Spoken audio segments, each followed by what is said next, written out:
प्रिय भक्तों, जो भी भक्त सूर्यपुत्र भगवान शनिदेव जी के इस मंत्र का जाप करता या सुनता भी है, उसका बुरे से बुरा समय भी अच्छे समय में बदल जाता है।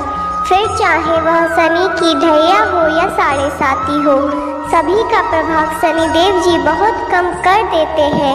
क्योंकि जिस व्यक्ति की कुंडली में शनिदेव की ढैया या साढ़े साती का प्रभाव चल रहा होता है, वह व्यक्ति चारों तरफ से समस्याओं से घिर जाता है और धन की कमी हो जाती है। अनावश्यक भागदौड़ बनी रहती है, कर्ज का बोझ बढ़ने लगता है और घर में कलेश बढ़ने लगती है। धंधा व्यवसाय भी चौपट हो जाता है। कोर्ट कचहरी के मामले प्रारंभ होने लगते हैं। प्रतिदिन नई नई बीमारी उत्पन्न होने लगती है। मनुष्य मानसिक, शारीरिक व आर्थिक रूप से बहुत परेशान हो जाता है। कभी कभी तो जिस व्यक्ति के ऊपर शनिदेव की ढैया या साढ़े साती का प्रभाव होता है, वह व्यक्ति मृत्यु तक को प्राप्त हो जाता है। यदि आप भविष्य में इन सभी से बचना चाहते हैं तो प्रत्येक शनिवार को शनिदेव जी के इस मंत्र का जाप अवश्य करना चाहिए। मित्रों, शनिदेव का यह मंत्र अत्यंत ही सरल है। कोई भी भक्त इस मंत्र का जप कर सकता है। मित्रों, इस मंत्र को जानने से पहले अगर आप भी शनिदेव जी की कृपा पाना चाहते हैं तो इस वीडियो को दिल से एक लाइक अवश्य करें और ऐसी ही वीडियो देखने के लिए हमारे भक्ति चैनल को सब्सक्राइब कर बेल आइकन दबा दें और कमेंट में जय शनिदेव महाराज लिखना न भूलें। तो मित्रों, मंत्र कुछ इस प्रकार है।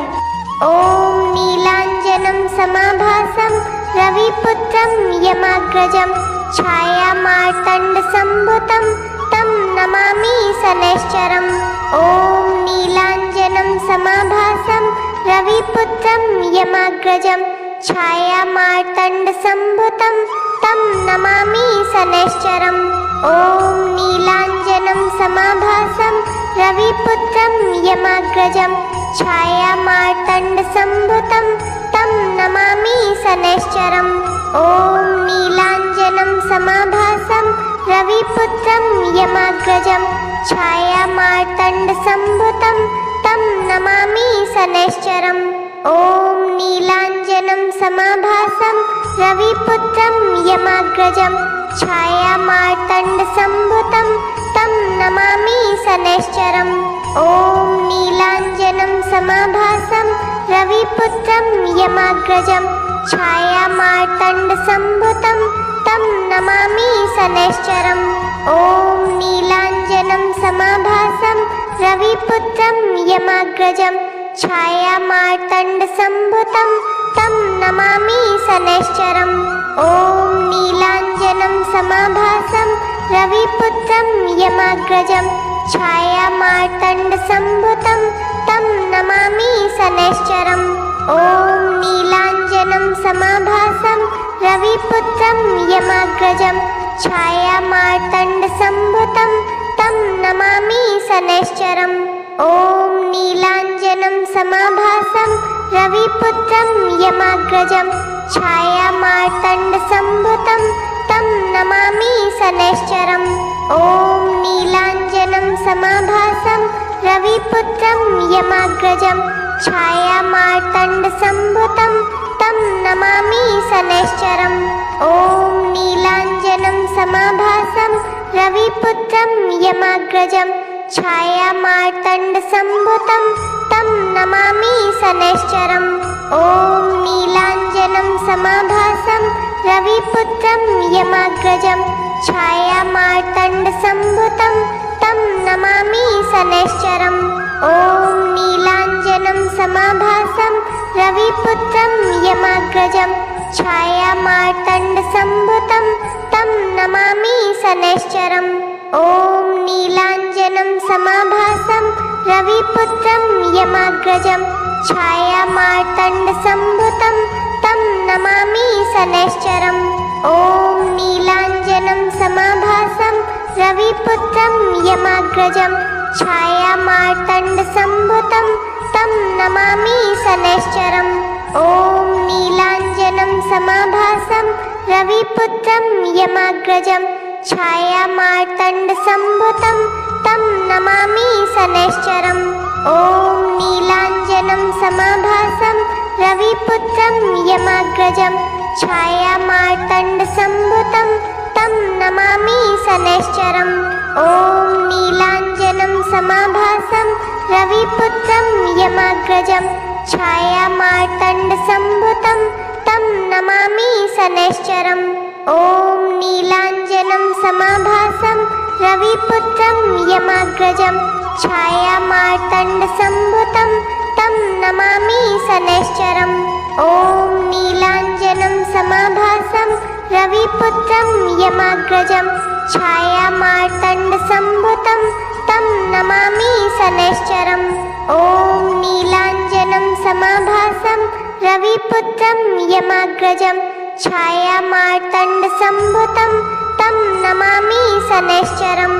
ॐ नीलाञ्जनं समाभासं रविपुत्रं यमाग्रजं छायामार्तण्डसम्भुतं तं नमामि शनैश्चरम्। ॐ नीलाञ्जनं समाभासं रविपुत्रं यमाग्रजं छायामार्तण्डसम्भुतं तं नमामि शनैश्चरम्। ॐ नीलाञ्जनं समाभासं रविपुत्रं यमाग्रजं छायामार्तण्डसम्भुतं तं नमामि शनैश्चरम्। ॐ नीलाञ्जनं समाभासं रविपुत्रं यमाग्रजं छायामार्तण्डसम्भुतं तं नमामि शनैश्चरम्। ॐ नीलाञ्जनं समाभासं रविपुत्रं यमाग्रजं छायामार्तण्डसम्भुतं तं नमामि शनैश्चरम्। ॐ नीलाञ्जनं समाभासं रविपुत्रं यमाग्रजं छायामार्तण्डसम्भुतं तं नमामि शनैश्चरम्। ॐ नीलाञ्जनं समाभासं रविपुत्रं यमाग्रजं छायामार्तण्डसम्भुतं तं नमामि शनैश्चरम्। ॐ नीलाञ्जनं समाभासं रविपुत्रं यमाग्रजं छायामार्तण्डसम्भुतं तं नमामि शनैश्चरम्। ॐ नीलाञ्जनं समाभासं रविपुत्रं यमाग्रजं छायामार्तण्डसम्भुतं तं नमामि शनैश्चरम्। ॐ नीलाञ्जनं समाभासं रविपुत्रं यमाग्रजं छायामार्तण्डसम्भुतं तं नमामि शनैश्चरम्। ॐ नीलाञ्जनं समाभासं रविपुत्रं यमाग्रजं छायामार्तण्डसम्भुतं तं नमामि शनैश्चरम्। ॐ नीलाञ्जनं समाभासं रविपुत्रं यमाग्रजं छायामार्तण्डसम्भुतं तं नमामि शनैश्चरम्। ॐ नीलाञ्जनं समाभासं रविपुत्रं यमाग्रजं छायामार्तण्डसम्भुतं तं नमामि शनैश्चरम्। ॐ नीलाञ्जनं समाभासं रविपुत्रं यमाग्रजं छायामार्तण्डसम्भुतं तं नमामि शनैश्चरम्। ॐ नीलाञ्जनं समाभासं रविपुत्रं यमाग्रजं छायामार्तण्डसम्भुतं तं नमामि शनैश्चरम्। ॐ नीलाञ्जनं समाभासं रविपुत्रं यमाग्रजं छायामार्तण्डसम्भुतं तं नमामि शनैश्चरम्। ॐ नीलाञ्जनं समाभासं रविपुत्रं यमाग्रजं छायामार्तण्डसम्भुतं तं नमामि शनैश्चरम्।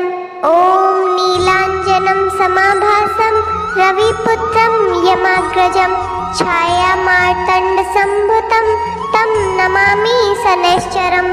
ॐ नीलाञ्जनं समाभासं रविपुत्रं यमाग्रजं छायामार्तण्डसम्भुतं तं नमामि शनैश्चरम्।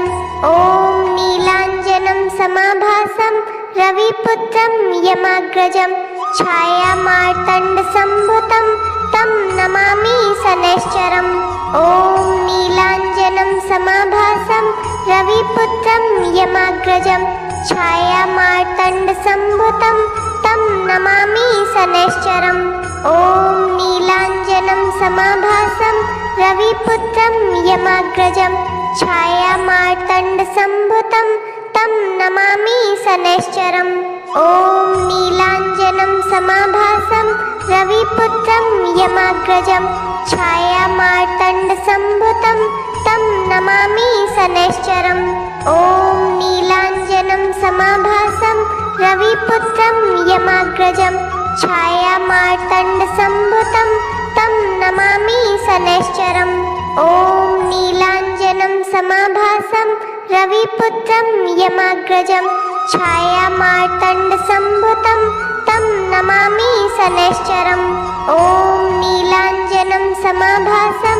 रविपुत्रं यमाग्रजं छायामार्तण्डसम्भुतं तं नमामि शनैश्चरम् ॐ नीलाञ्जनं समाभासं रविपुत्रं यमाग्रजं छायामार्तण्डसम्भुतं तं नमामि शनैश्चरम् ॐ नीलाञ्जनं समाभासं रविपुत्रं यमाग्रजं छायामार्तण्डसम्भुतं तं नमामि शनैश्चरम् ॐ नीलाञ्जनं समाभासं रविपुत्रं यमाग्रजं छायामार्तण्डसम्भुतं तं नमामि शनैश्चरम् ॐ नीलाञ्जनं समाभासं रविपुत्रं यमाग्रजं छायामार्तण्डसम्भुतं तं नमामि शनैश्चरम् ॐ नीलाञ्जनं समाभासं रविपुत्रं यमाग्रजं छायामार्तण्डसम्भुतं तं नमामि शनैश्चरम् ॐ नीलाञ्जनं समाभासं रविपुत्रं यमाग्रजं छायामार्तण्डसम्भुतं तं नमामि शनैश्चरम् ॐ नीलाञ्जनं समाभासं रविपुत्रं यमाग्रजं छायामार्तण्डसम्भुतं तं नमामि शनैश्चरम् ॐ नीलाञ्जनं समाभासं रविपुत्रं यमाग्रजं छायामार्तण्डसम्भुतं तं नमामि शनैश्चरम् ॐ नीलाञ्जनं समाभासं रविपुत्रं यमाग्रजं छायामार्तण्डसम्भुतं तं नमामि शनैश्चरम् ॐ नीलाञ्जनं समाभासं रविपुत्रं यमाग्रजं छायामार्तण्डसम्भुतं तं नमामि शनैश्चरम् ॐ नीलाञ्जनं समाभासं रविपुत्रं यमाग्रजं छायामार्तण्डसम्भुतं तं नमामि शनैश्चरम् ॐ नीलाञ्जनं समाभासं रविपुत्रं यमाग्रजं छायामार्तण्डसम्भुतं तं नमामि शनैश्चरम् ॐ नीलाञ्जनं समाभासं रविपुत्रं यमाग्रजं छायामार्तण्डसम्भुतं तं नमामि शनैश्चरम् ॐ नीलाञ्जनं समाभासं रविपुत्रं यमाग्रजं छायामार्तण्डसम्भुतं तं नमामि शनैश्चरम् ॐ नीलाञ्जनं समाभासं रविपुत्रं यमाग्रजं छायामार्तण्डसम्भुतं तं नमामि शनैश्चरम् ॐ नीलाञ्जनं समाभासं रविपुत्रं यमाग्रजं छायामार्तण्डसम्भुतं तं नमामि शनैश्चरम् ॐ नीलाञ्जनं समाभासं रविपुत्रं यमाग्रजं छायामार्तण्डसम्भुतं तं नमामि शनैश्चरम् ॐ नीलाञ्जनं समाभासं रविपुत्रं यमाग्रजं छायामार्तण्डसम्भुतं तं नमामि शनैश्चरम् ॐ नीलाञ्जनं समाभासं रविपुत्रं यमाग्रजं छायामार्तण्डसम्भुतं तं नमामि शनैश्चरम् ॐ नीलाञ्जनं समाभासं रविपुत्रं यमाग्रजं छायामार्तण्डसम्भुतं तं नमामि शनैश्चरम् ॐ नीलाञ्जनं समाभासं रविपुत्रं यमाग्रजं छायामार्तण्डसम्भुतं तं नमामि शनैश्चरम् ॐ नीलाञ्जनं समाभासं रविपुत्रं यमाग्रजं छायामार्तण्डसम्भुतं तं नमामि शनैश्चरम् ॐ नीलाञ्जनं समाभासं रविपुत्रं यमाग्रजं छायामार्तण्डसम्भुतं तं नमामि शनैश्चरम् ॐ नीलाञ्जनं समाभासं रविपुत्रं यमाग्रजं छायामार्तण्डसम्भुतं तं नमामि शनैश्चरम् ॐ नीलाञ्जनं समाभासं रविपुत्रं यमाग्रजं छायामार्तण्डसम्भुतं तं नमामि शनैश्चरम् ॐ नीलाञ्जनं समाभासं रविपुत्रं यमाग्रजं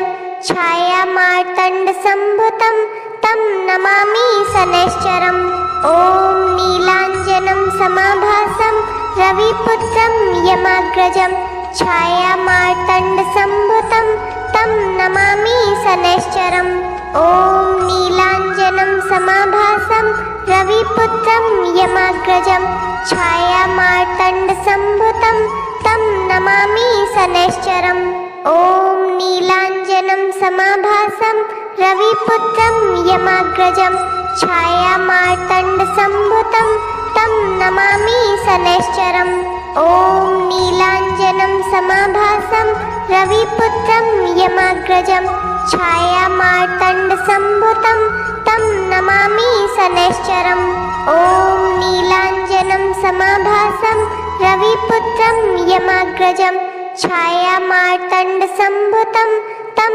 नमामि शनैश्चरम् ॐ नीलाञ्जनं समाभासं रविपुत्रं यमाग्रजं छायामार्तण्डसम्भुतं तं नमामि शनैश्चरम् ॐ नीलाञ्जनं समाभासं रविपुत्रं यमाग्रजं छायामार्तण्डसम्भुतं तं नमामि शनैश्चरम् ॐ नीलाञ्जनं समाभासं रविपुत्रं यमाग्रजं छायामार्तण्डसम्भुतं तं नमामि शनैश्चरम् ॐ नीलाञ्जनं समाभासं रविपुत्रं यमाग्रजं छायामार्तण्डसम्भुतं तं नमामि शनैश्चरम् ॐ नीलाञ्जनं समाभासं रविपुत्रं यमाग्रजं छायामार्तण्डसम्भुतं तं नमामि शनैश्चरम् ॐ नीलाञ्जनं समाभासं रविपुत्रं यमाग्रजं छायामार्तण्डसम्भुतं तं नमामि शनैश्चरम् ॐ नीलाञ्जनं समाभासं रविपुत्रं यमाग्रजं छायामार्तण्डसम्भुतं तं नमामि शनैश्चरम् ॐ नीलाञ्जनं समाभासं रविपुत्रं यमाग्रजं छायामार्तण्डसम्भुतं तं नमामि शनैश्चरम् ॐ नीलाञ्जनं समाभासं रविपुत्रं यमाग्रजं छायामार्तण्डसम्भुतं तं नमामि शनैश्चरम् ॐ नीलाञ्जनं समाभासं रविपुत्रं यमाग्रजं छायामार्तण्डसम्भुतं तं नमामि शनैश्चरम् ॐ नीलाञ्जनं समाभासं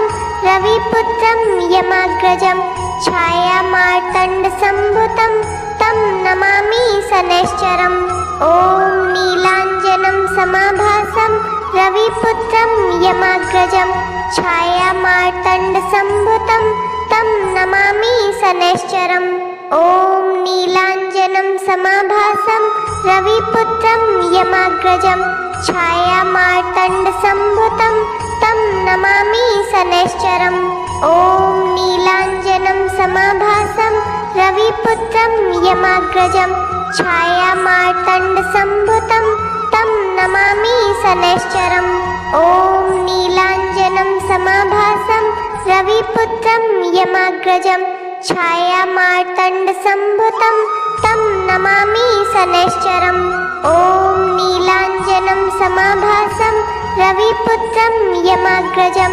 छायामार्तण्डसम्भुतं तं नमामि शनैश्चरम् ॐ नीलाञ्जनं समाभासं रविपुत्रं यमाग्रजं छायामार्तण्डसम्भुतं तं नमामि शनैश्चरम् ॐ नीलाञ्जनं समाभासं रविपुत्रं यमाग्रजं छायामार्तण्डसम्भुतं तं नमामि शनैश्चरम् ॐ नीलाञ्जनं समाभासं रविपुत्रं यमाग्रजं छायामार्तण्डसम्भुतं तं नमामि शनैश्चरम् ॐ नीलाञ्जनं समाभासं रविपुत्रं यमाग्रजं छायामार्तण्डसम्भुतं तं नमामि शनैश्चरम् ॐ नीलाञ्जनं समाभासं रविपुत्रं यमाग्रजं छायामार्तण्डसम्भुतं तं नमामि शनैश्चरम् ॐ नीलाञ्जनं समाभासं रविपुत्रं यमाग्रजं छायामार्तण्डसम्भुतं तं नमामि शनैश्चरम् ॐ नीलाञ्जनं समाभासं रविपुत्रं यमाग्रजं छायामार्तण्डसम्भुतं तं नमामि शनैश्चरम् ॐ नीलाञ्जनं समाभासं रविपुत्रं यमाग्रजं छायामार्तण्डसम्भुतं तं नमामि शनैश्चरम् ॐ नीलाञ्जनं समाभासं रविपुत्रं यमाग्रजं छायामार्तण्डसम्भुतं तं नमामि शनैश्चरम् ॐ नीलाञ्जनं समाभासं रविपुत्रं यमाग्रजं छायामार्तण्डसम्भुतं तं नमामि शनैश्चरम् ॐ नीलाञ्जनं समाभासं रविपुत्रं यमाग्रजं छायामार्तण्डसम्भुतं तं नमामि शनैश्चरम् ॐ नीलाञ्जनं समाभासं रविपुत्रं यमाग्रजं छायामार्तण्डसम्भुतं तं नमामि शनैश्चरम् ॐ नीलाञ्जनं समाभासं रविपुत्रं यमाग्रजं छायामार्तण्डसम्भुतं तं नमामि शनैश्चरम्